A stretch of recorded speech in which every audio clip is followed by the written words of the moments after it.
अगर आप मुझसे बात करें किसी भी बारे में, कला, संगीत, राजनीति, कुछ भी, शायद मैं आपकी कही हर बात से असहमति जताऊं। नहीं, मैंने ये नहीं कहा कि आप मौजूदा आत्मज्ञानी हैं, पर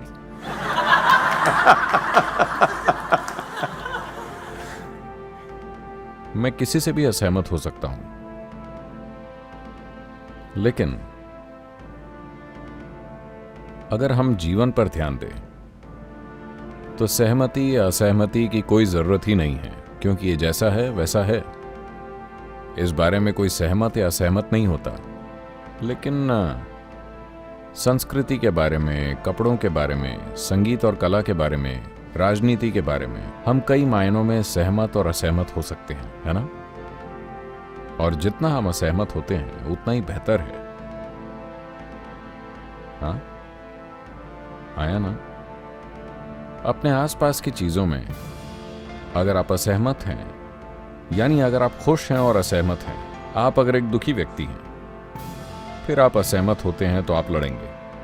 अगर आपके दिमाग में थोड़ी समझ है तो असहमति चीजों को हमेशा बेहतरी की ओर ले जाती है ना?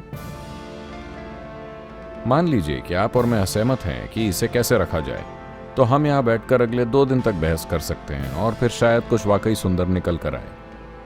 पर जैसे ही हम असहमत होते हैं, हमें गुस्सा आ जाता है, हम लड़ने लगते हैं।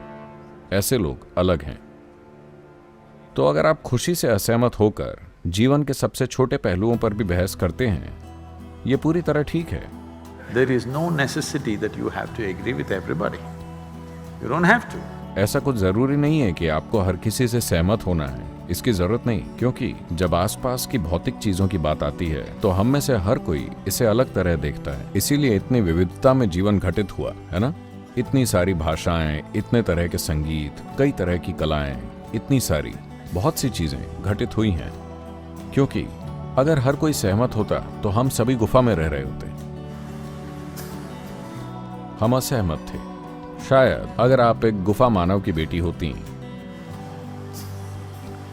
गुफा मानव के बेटे, अगर आप एक गुफा मानव के बेटे होते और आप कहते कि मैं एक झोपड़ी बनाना चाहता हूं वहां बाहर, तो मुझे यकीन है कि आपके पिता असहमत होते। आया ना? वो कहते क्यों? गुफा अच्छी है और गुफा में रहने के सभी गुण उन्होंने आपको समझा दिए होते।